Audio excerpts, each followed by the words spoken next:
Here I have MGM6 and let me show you how to automatically close open windows when locking. So at the very beginning, let's start by using the home screen. Here you need to find and select the car icon located at the bottom of the screen, as you can see right here. Now let's use the upper menu to choose here the third tab, which is the convenience. From convenience you need to scroll, and let's scroll enough to find here the close windows unlock.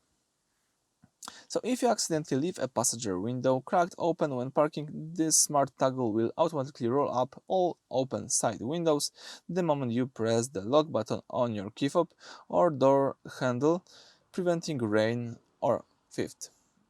I think it's quite nice. I like this feature, so all I need to do is use this switcher to enable it, and it will automatically close my windows just by using the lock button, the key fob. Alright, so that's it. Thank you for watching. Please subscribe to our channel and leave thumbs up.